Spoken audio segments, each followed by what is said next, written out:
Hello, everybody. Welcome to our 8th episode of Z.I.P Talks. Today we are with Team 8617 Techno Tigers and Team 10179 Tech Turtles talking about innovative robot design. My name is Mohil Kapadia, and I'm part of the outreach team on Z.I.P Talks, or on Z.I.P Ties. Hello, I'm Brody from Team 10179 Tech Turtles. I'm Christian from 10179 Tech Turtles.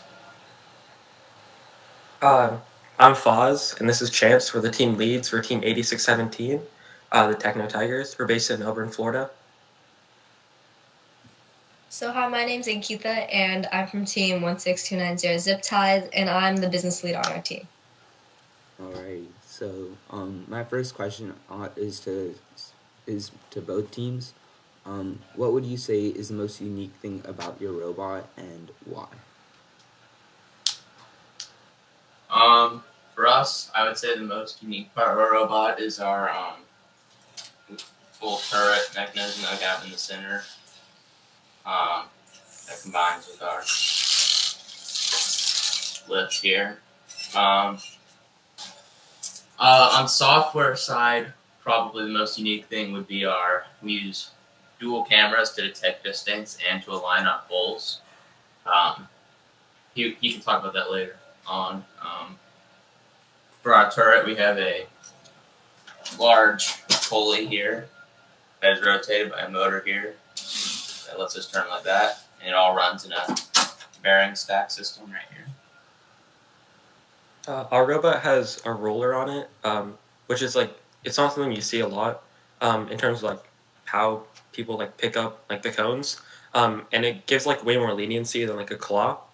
So a roller is just two rotating cylinders that pick it up. I mean, rubber bands on the side, and it's it increases it gives the drivers way more leniency when they're trying to pick things up, especially because aligning is probably the slowest part of the actual movement process, because everything else is super easy, just aligning, and so that gives them way more leniency, and results in faster pickup times.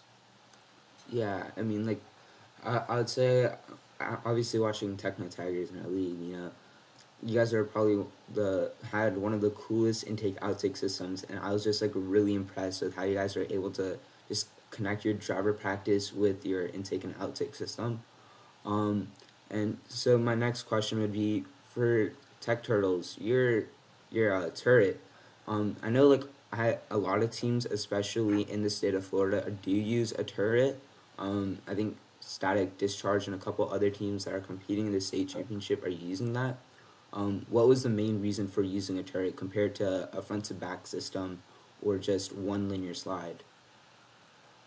So the one linear slide, the reason we didn't want to go with that was we wanted to avoid having to turn going back and forth for each cycle.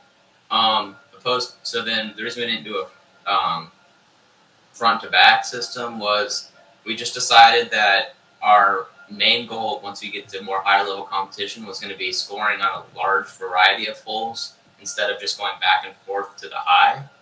So we decided being able to also score on the sides, front, all the directions would be beneficial.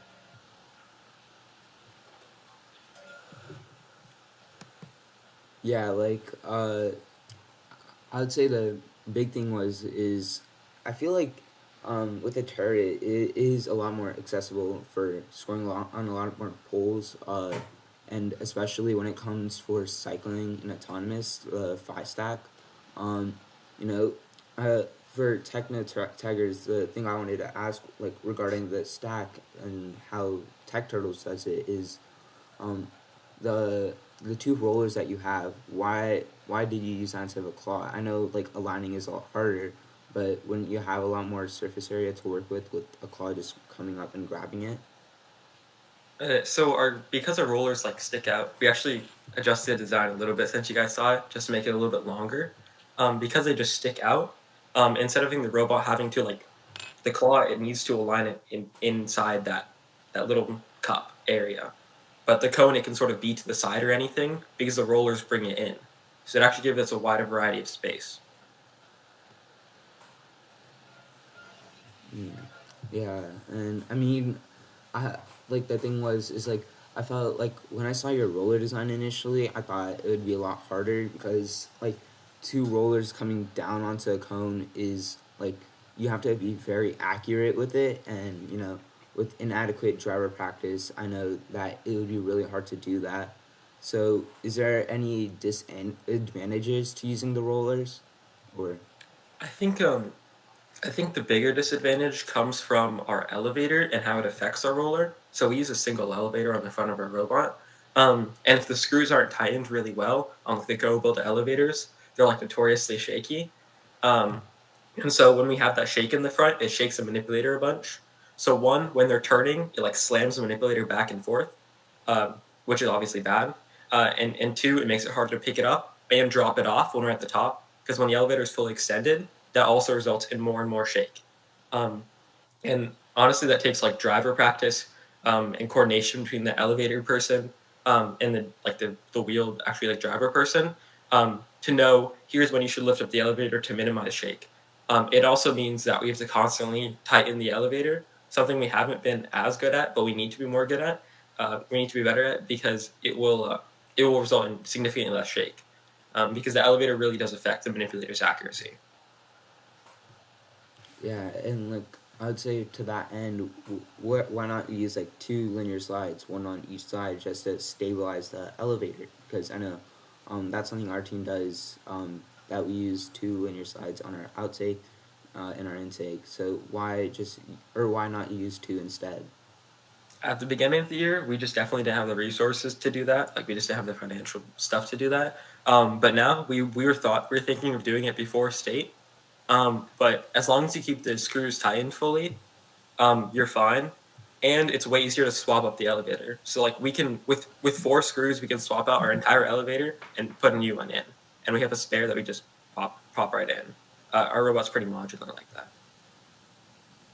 So like both of your teams like both have like very different like mechanisms to like pick up cones, and they're both very innovative. But what would you guys say is like the biggest like the hardest like thing you guys like struggled with when like building it to make sure it was like the most efficient and like the like really effective? Uh, uh, so mounting so like the Goboda slides that we're using, like Mhm. they only have three mounting points on them and they're all vertical, which is like really doesn't make any sense. Like it's not very practical. Like if you just think about it for a couple seconds, like I mean it results in an increased shake and it means that it's just really hard to mount things properly. And so that means often like teams use 3D printed parts. We don't Mhm. have like a super big amount of CAD resources, or at least we didn't at the beginning of the year. And so that was sort of something difficult. We had sort of like a maze of metal parts to try to hold a manipulator in place. We tried a couple 3D printed parts, but they would break because there's a significant amount of force on that area. There's probably the most amount of force there out of anywhere else on the robot. Um, and so, like, for trying to figure out how to assemble that connection, it took us a long time. We finally reached a simplified sort of metal design that works really well. But that took a while because that's a really big stress point, and it probably has the worst mounting point that I've ever seen. We actually went through a very similar issue at the start of the season. The side plates here, we originally had these large 3D printed plates, and the wobble was just extremely bad. So we swapped it out for a large metal frame to go around and hold our slides. But then the biggest reoccurring issue that we've had has been stringing these.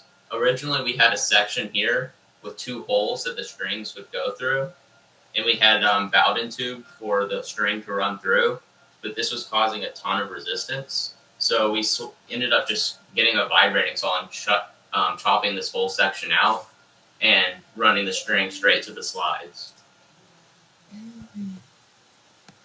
Yeah, like I'd say like something recently while we were preparing for league champs and all is that stringing was probably one of our hardships that we faced.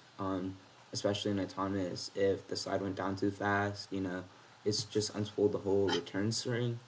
So, like at the beginning of the season, something that I wanted to ask is, how did you guys come up with these designs specifically? Because I know I've been or I don't know if you've been following like the top 25 teams, like Brainstormers and Overcharge. Like their designs are very unique, and every team has had come up with an innovative way to approach the challenge.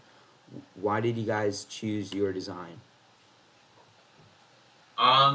So part of our design inspiration was last year we saw at Worlds. We didn't go, I went with FRC and walked through the pits, but just watching online stuff, we saw that turrets had really become like the thing. Like in previous years, it was like never do a turret; it's a horrible idea. But then last year, it's like all of a sudden they were everywhere, and we're like, okay, you know what? Let's give this a try. And then the other thing was we just sort of sat down with the whiteboard and drew out how everything would work. And after a few hours of talking, we kind of reached where we thought we wanted to go. I think that so like obviously we watched the game and stuff, and one of the main things that we saw was that like actually when we first kept we used to have like an 18-inch robot body, you know, like a full massive robot body, and then we were just kind of simple. We kind of kept a simple design elevator. We had a different manipulator. We had a claw, and we went to our first tournament, and the problem was that the robot body was so big, it was really hard going through junctions. Um, Especially like if your drivers aren't like exactly perfect, it is super hard going through junctions with like a massive robot body. And so our robot body is now 14 inches by 14 inches, which is like that's way smaller, and it's way easier to go through and hit all the junctions. And so and our elevator is geared is like we just changed the gearing too, where it's like it's geared really really fast now. Um, and so we can like we during like meets and stuff, we sort of became the team that goes around and gets ownership and does that stuff instead of the team that cycles on highs. And because our robot is so small and just really really mobile, and the stacks means that it's and then sorry our rollers mean it's able to pick up cones in like a lot of weird different spaces that like a traditional claw isn't able to, because like the traditional claw pretty much the whole robot needs to fit in there. The claws can the rollers can stick out and grab stuff, and so our robot became really like the ideal ownership robot because it's really fast, really small, and able to pick up cones in like little kind of weird places. Yeah, like I know for us, we had to like concise our robot too to be able to like move around everywhere, and that was definitely like a big problem to be able to like fit like our linear slides and like fit everything like our double sided like the outtake and like intake arm to like fit everything in like a really small like area. But I think like for us when we were like designing our robot, like when we first like just like talking out ideas and then like catting the robot to see like what it would look like online and see all the pieces like fit together. I think one problem we had though is like after we catted it and then we like actually started building it, it's like even sometimes like we would run into a problem that like the CAD like looked right, but like hands on it wasn't like might like not fit just exactly. Did you guys ever have like that problem or like run into something where you like designed it but then ran into like an actual like building like issue? Yeah, all the time. So we built a drivetrain and catted it out during the summer, and we thought we had all of the belt distances and stuff right. When we went to assemble it, we actually had it way too tight, and it was like bending the motor and the pulley like outwards, which obviously isn't good. So we went and had to go and change that, but then our belts became too loose, so we had to add tensioners and stuff. Um, Another thing has just been finding a spot for electrical. We didn't really account for that much in the design. We're kind of like, oh, we'll find a spot, and lo and behold, we had a difficult time finding a spot. So we had to end up tucking it like back behind. So we have one hub down on the bottom of the robot and one hub that rotates with the turret, which sometimes can cause a headache. And then just a lot of little things that I forgot. Like there are a couple of spots here where a standoff couldn't actually go through because it would be going through the wheel or something like that. And space was definitely a thing for us as well. Like in our CAD, we like thought about the elevator, and we thought about the manipulator, we thought about the drivetrain. But when you think about like hey, what are we supposed to do with this battery or like the control hub or like all these random extra wires that need to go somewhere? Or putting the team plates. There's like 5 screws on those sticking out the side of a robot, so the team plate can't mount on the side anymore. Um, and we started working with dead wheels recently, and we're like, okay, here's our dead wheel design. Here's what we're gonna do. We're just gonna print out this nice 3D model, and we're gonna put the encoder on it and put a little wheel on it, and it's gonna be great. And then we did it, and it did not line up at all. The shaft did not work. It did not hit the encoder. It did not. It completely collapsed. We had to like restart and recad pretty much everything. Definitely the dead wheels have definitely been a problem, and even fitting the dead wheels in the space of a robot because it's so small has also been a pretty big problem. Yeah, I mean, like, I think from both teams, what I heard was a bit about the electrical side. Like, I know our team, we had everything. The robot was ready. It was all good to go, and we just like had to figure out a place to put our battery. We luckily did find a spot, but it was just that minor inconvenience that it could have caused a problem. So, have you guys started to think about new ways that you guys can start implementing your electronics onto the robot before you guys even build it? Like, do you guys have any use anything sort of prototyping besides CAD? Like, you guys use styrofoam or use scrap parts to actually see where like electronics can go? Do you guys do anything like that? Yeah. Okay, so we put like the small like C channels on like different parts of our robot so that like wires can like go and like go in there, and quickly and like easily make it to the controlling extension hub.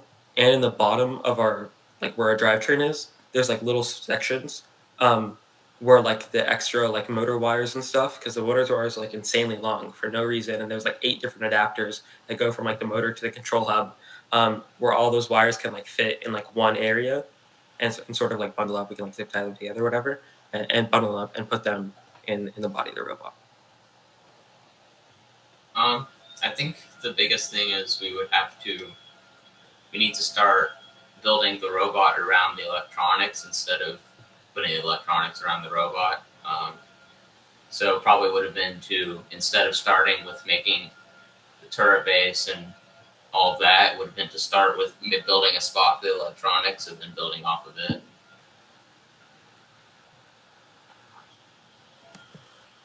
Yeah, I mean, like, I think that's something our team has also started to do, especially for states, because there were a couple of instances during our league meets where, because of how we actually mounted the electronics, where when our claw went up, it would actually grab some of the wires and just DCing us for the rest of the match, which is obviously very unfortunate. And we had to learn some new ways of mounting it and using like cable sheathing to cover the wires instead.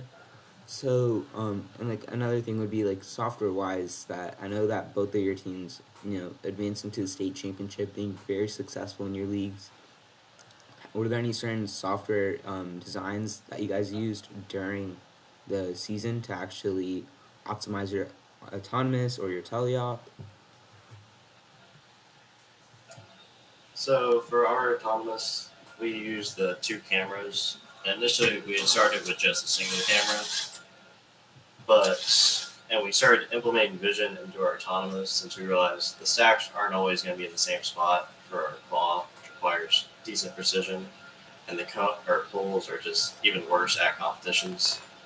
So we used vision which is really effective with our turret, so that it will turn to the cone or poles depending on if it's messed up in the field setup or if we knocked it a little bit with our arm.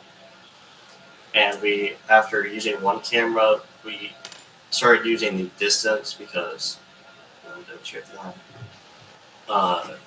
depending on how far our arm rotates and how high the slides are, we can score at different distances out.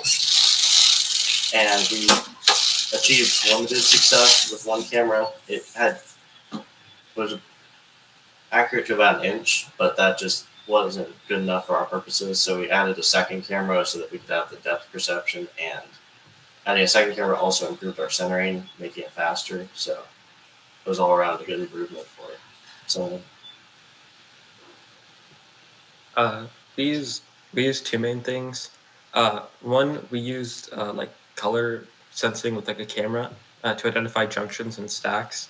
We just like we used a one camera approach. The camera was the middle of our robot. It divided its view into two parts, and it just says, "Hey, if the yellow on one side of the screen is equal to the yellow on the other side of the screen, congratulations, you did it. You're center." Or blue or red or whatever the stacks are. Um, and so we implement that color sensing thing. The problem with it is like oscillations, the most classic like PID problem ever. Like it just oscillates for forever. Um, and so what we decided to do instead was just just like use PID and just run it all the way through. Um, we put dead wheels on a robot recently to increase the accuracy of our stuff because driving coders really suck, especially when you have that signal code, which like destroys your driving coders like your inputs.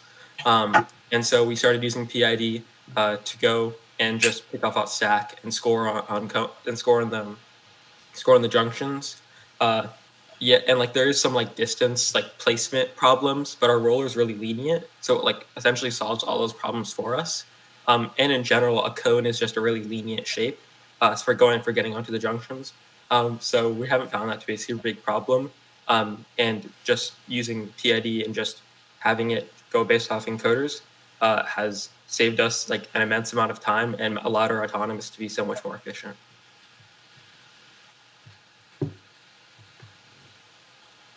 Yeah, I mean, especially like trying to find places where you can save time in autonomous is really great because that means you can get like another cone off the stack to score for either ownership or just cycling, which is something our team is starting to do as we want to get closer and closer to scoring all 5 cones.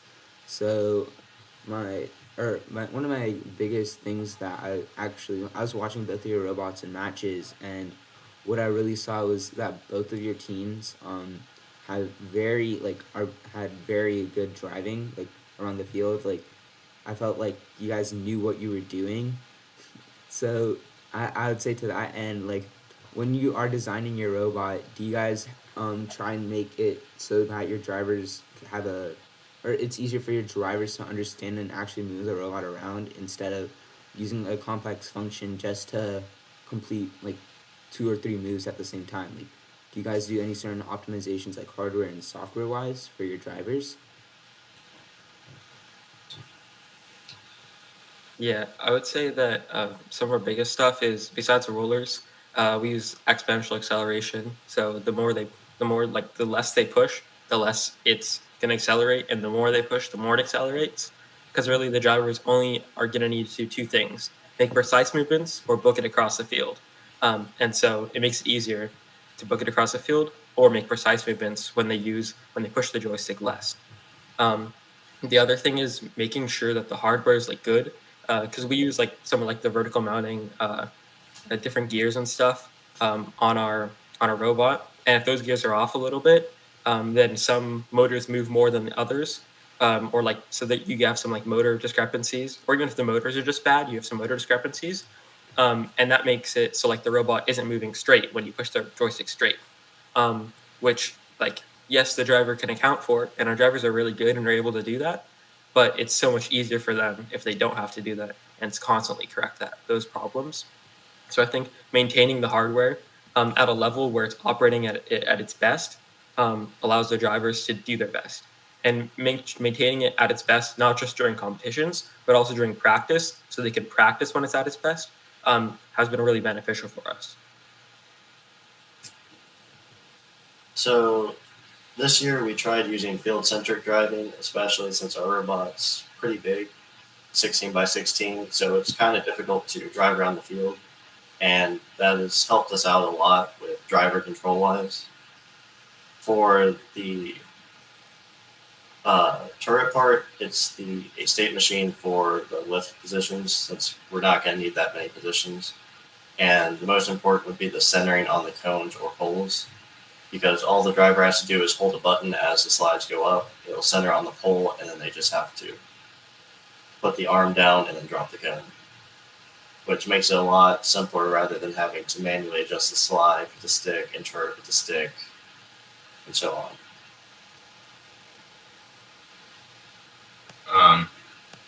The other thing is we have transitioned our claw design a couple of times. So we started off with the system of 2 rollers like this, and that system, if we put a little more time into it, I think would have worked. But the problem is we had our rollers flat, so we had to be like all the way on top of the cone and then drop down onto it and come back up. So we switched to the claw where we can just have it automatically being aligned using the camera, and then so like, here, I'll get it. As we're moving, like the camera will adjust and turn us to it, so the driver just has to run into the cone and pick it up instead of having to drop down on top of the cone and stuff like that. We also started off the year thinking we were going to be doing like a 17 by 17 robot, and we shrank it down, and we only managed to get it down to 16 by 16 just due to the belts that we had in hand. We didn't want to have to buy new belts. But that's helped a lot with being able to navigate through the field. We still have some issues going diagonally through the field. If there's poles on the cones, we'll catch the poles. But that's helped a lot. I think that just stuff for our drivers. Yeah, I know. Like, I'd say like something that I was seeing in our league champs is that a lot of the bigger robots, like in the last 10 seconds, if they had to go across the field and get their beacon, if they want to get their beacon and just capture it, it's just really hard to navigate across the field with a bigger robot. So I know that both of your teams, like especially with their size, Techno Tigers with a very small robot and Tech Turtles with a big robot. What are some of the advantages and disadvantages you have with the size of your robots? I'd say fitting everything in is definitely like the size is a really big plus in terms of moving across the field, but fitting everything in it is a really big problem. So like we wanted to do a double elevator, maybe after the third or fourth, I don't know, at some point we wanted to do a double elevator.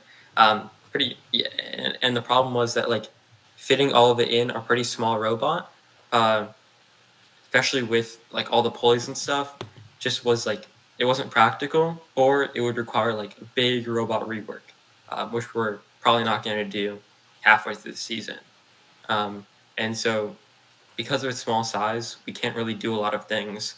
We even thought about a turret, and like, there's no plate that really fits on a robot this small, or at least that we can implement like reasonably efficiently and quickly.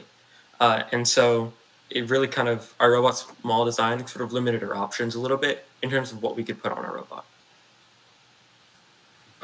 Our larger size, as I said, does cause some issues. If we're trying to strafe diagonally through a pole, very frequently we'll clip a corner on the pole, and that'll like jerk us out of position. If we're going straight through, we're normally good, but it still is a lot easier to get a little off center to then, get clotheslined on a pole and have to readjust.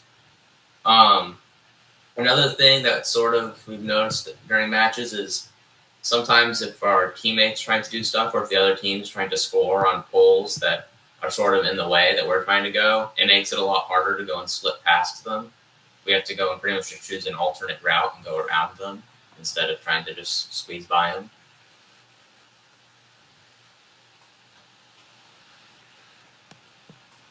Yeah, like I think Simon can also talk about this a little bit more. Is that like our robots sort of like it's not small but it's not big, so we sometimes do encounter problems where when we're running an autonomous or when we're running in teleop and we're going to go score for ownership, that we can sometimes get caught in a corner and we just miss the cone completely.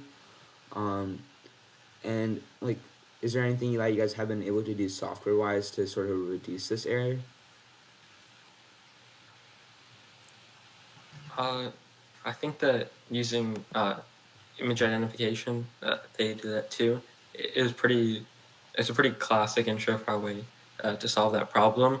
But it's definitely like not an easy thing to do, and definitely requires a lot of tuning. Although like anything really PID requires a lot of tuning. Anything that you want to do where the robot's reacting to those inputs is going to require a bunch of tuning.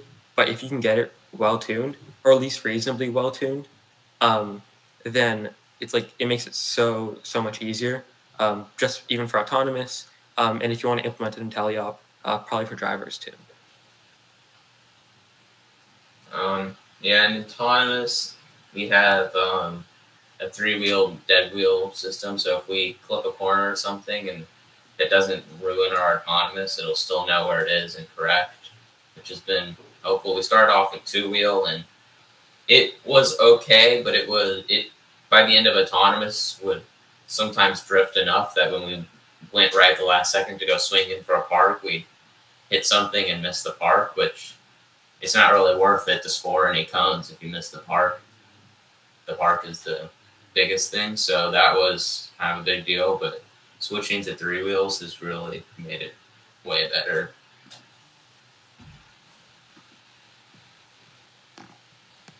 Yeah. I think the funniest unintended consequence of our robot being the size that it is that in one of our matches, because our robot's kind of a little small, so we our power switch is right next to where our outtake and intake are. So in one of our matches, we were trying to score a cone, and it fell off, and it hit the cone fell and hit the power switch, and the robot turned off. So that's definitely one thing to look out for is where's your power switch if you try to build a small robot.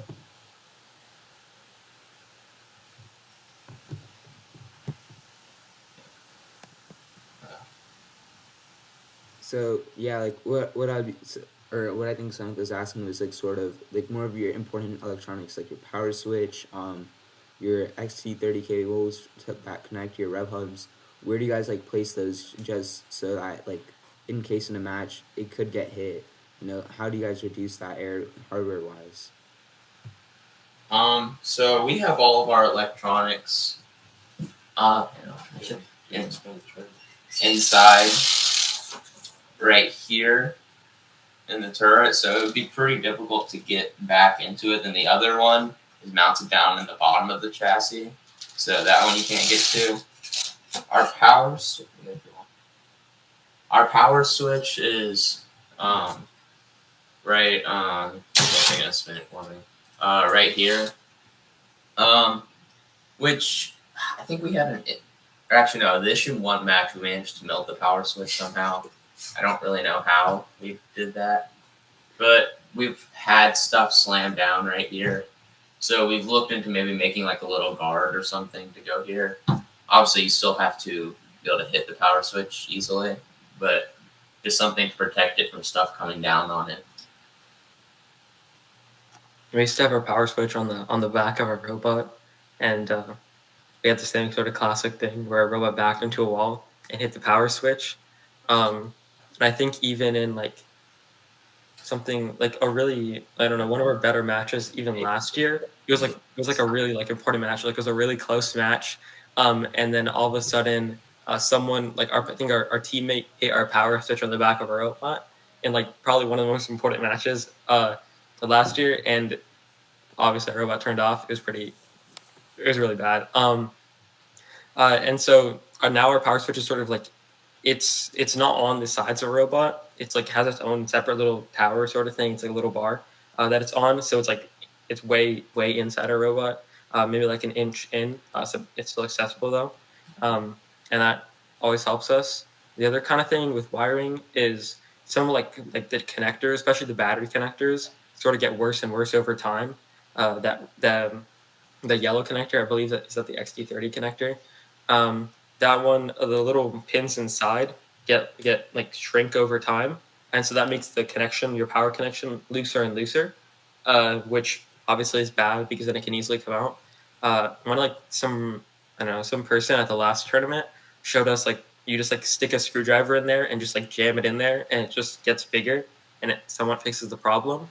And also, when it comes to our power connectors, we used to work with like that white connector. You know what I'm talking about, like the white pin connector, the other power connector, and we switched to the yellow rev connectors. So we switched from like the classic sort of big rectangular battery to the slim battery, and I think that was definitely a good move because that white, I don't know, it's like the old like Tetrix, I don't know, something connector, like it just it's a really bad connector. Like I don't know who designed that, but they're not that good at their job. But because it just did not like it came out so often, it was probably one of the worst connectors.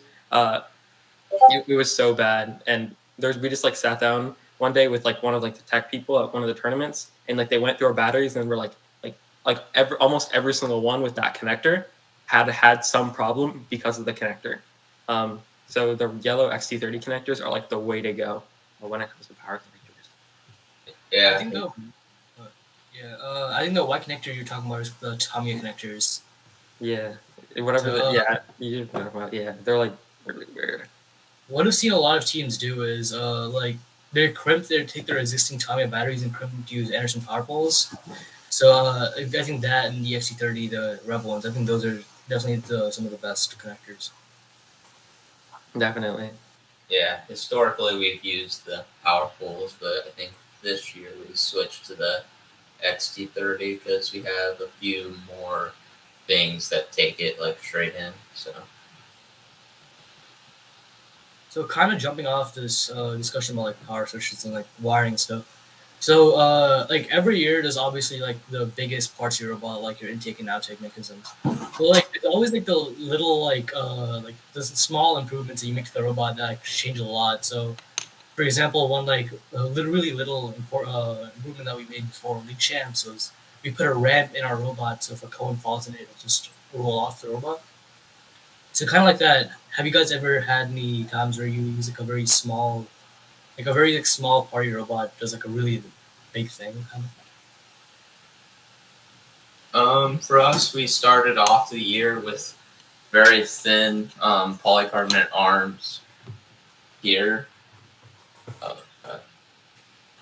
right here. So that was really, really, really shaky. So when we would score, it would like go back and forth.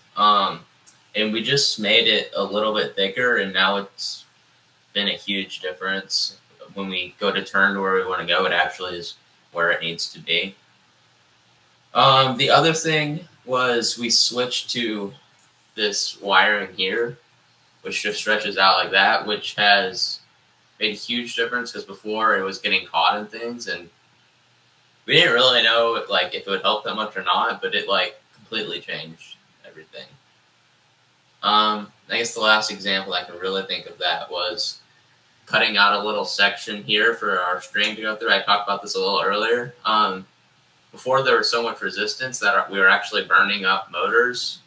Then we cut that little section out, and now our slides are like twice as fast, and like the motors handle it no problem. One kind of small thing was definitely the having like at least like a sheet, like a cable sleeve for like our servo wires and stuff that are going on the elevator, because as those just get like they unplug really easy unless you have like the specific like there's like these little yellow 3D printed parts that come with them that you can order to like keep them together. But even if you have those and they get tangled up, like servo connectors are coming apart. And like we had some pretty violent disconnections of the servo connectors during a lot of meets, and so we put a cable sleeve on it. Super big deal, and it was really good. The other thing is probably one of the smallest changes that had such a big effect on our dead wheels. The shafts that have the encoders, they're 3D printed. Like pretty much the entire thing is 3D printed. And we adjusted that shaft by like 3 millimeters, like such a small amount. And our dead wheel like immediately became so accurate, and it like fixed all of our PID problems. Just like adjusting it by 3 millimeters, it was crazy.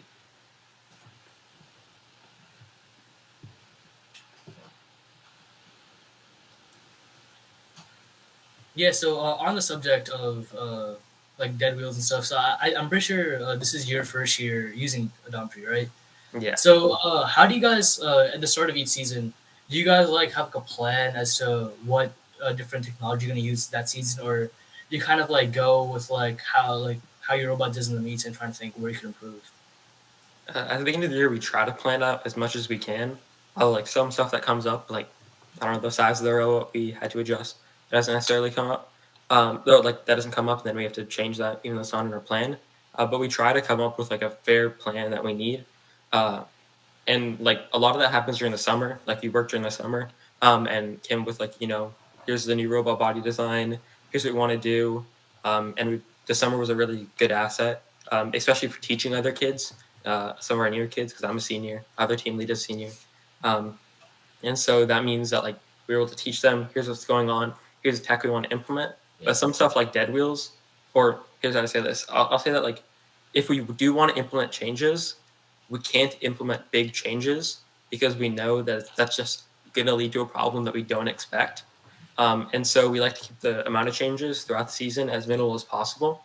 We did implement dead wheels partway through the season, but like that doesn't have a super big impact on the robot.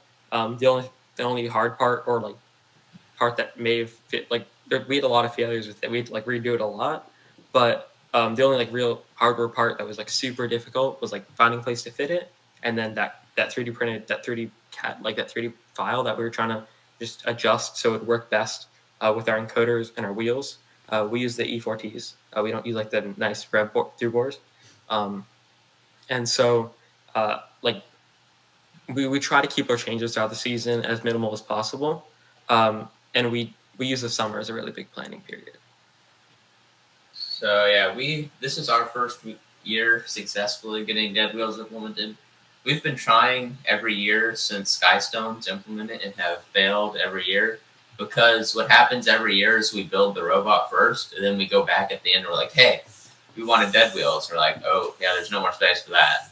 So this year, before the season even started, we had a custom drive base and stuff built that had a spot for the dead wheels. So then when we went and modified that for the season, there's already a spot for the dead wheels, and like we kept it in the CAD. So we knew that we weren't putting anything that would interfere with the dead wheels, which has just made it so much easier to be able to implement it. When we switched from 2-wheel odometry to 3-wheel, it took like 20 minutes to put the other dead wheel in. It was super quick, which was really cool.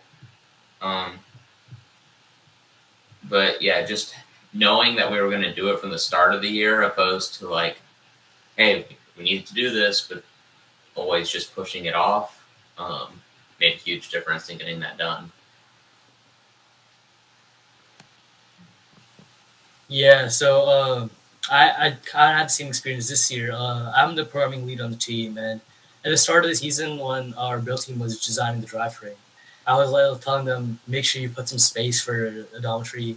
We didn't actually end up putting dead wheels on until like week 5, but we always had space in our drivetrain for adding dead wheels on. So on that subject, do you guys usually like plan for future improvements, like one of our plans for the future was implementing like a turret if we make it to Worlds. So like we've been like planning on, like we've designed our stage robot around possibly implementing a turret on it in the future. So do you guys kind of like plan for future changes in your robot? A little bit. I think if we are to make it to Worlds, the current thought would be to swap out our arm for a linear slide mechanism so we can extend out that way and go up instead of having a rotating arm that comes down. We haven't fully fleshed out how it would work, but it's just sort of something that's been living in our head. We considered at the end of last meet, instead of using a virtual 4-bar system to keep the claw leveled, switching to having a servo, so that way when we go to score, we can tilt it upright to let us angle the cone for placement. But once we got our 6-cone auto working, we decided we didn't really want to touch anything, because before state, it just didn't seem worth it, because both of us had a really busy schedule leading up to it. So we just decided we needed to optimize what we have and then look to possibly doing more changes if we get past this. I definitely say that, like, I don't know. I definitely say that, like, our robot, it's pretty hard to change because of its size. I think I've said this before, but like we had a whole thing where it's all sitting down, like, after we qualified for states, we're like, okay, how about we implement a turret? We're also gonna put slides on it, and actually, no, we should do a virtual 4-bar, and we'll make it flip around. Yeah. So we'll add a turret. It'll be like a super cool turret. We're gonna buy one of those super powerful, like insane servos from like Axon or whatever, and then we're gonna put a crazy 4-bar on it, and it's gonna like extend like 8 feet out. Yeah, it's gonna go across the entire field. Yeah. And we're gonna do all this crazy stuff. And then our coach walked in and he was like, "What are you doing?" And we're like, "We're going to redesign the entire robot in a month." And he was like, "No, absolutely not. That's the worst idea I've ever heard." Because I think I agree with him, because to be honest, if it ain't broke, don't fix it. Like, our robot's working, and that's fine, and that's great. And whenever you implement a new change, like, naturally, there's going to be things that you don't expect that's going to happen. And so I think some of the biggest problems with our team in the past, and with meets and stuff, is implementing a change with not enough time to do it. And so we always so our robot, we plan to do this or that, depending on if we qualify for stuff. For example, we qualified for states, so now we started working on dead wheels and odometry to get a really good auto, to get a 6-cone auto. That's our thing that we want to work on, and that's what we're doing. And we changed our manipulator to make it a little bit longer. But I think the general wisdom is that it's better to err on the side of less changes than more changes. As long as assuming your robot isn't falling apart and failing, then you probably need to rework it. But if your robot's working, it's probably better to change it less. Yeah, that's something our teams definitely struggle with. I think the best example for that is last year in League Champs. We had this crazy idea of having a 5-foot linear slide so that we can stay on the wall and score from the wall. And then it just never worked at all League Champs. So we've been I think this is probably the first competition where we changed almost nothing. Right? The only thing that we really changed for states was we just made some of our metal parts 3D printed to make it a little lighter. But in the past, we've definitely struggled with reducing the number of changes. Yeah, last year we tried swapping from a 18 by 18 robot down to 14 inches, which it did end up working, and I'm glad we did it. But leading up to that competition was very stressful, because our first competition we couldn't even pick things up. We were just moving blocks around, and the theory is that kind of ended up biting us in the butt later on, because we didn't have the ranking points that we needed to be in a good rank. So if we had started off with a simpler design and continued optimizing that instead of trying to rush everything together all at once, it may have worked out a little better in the long run.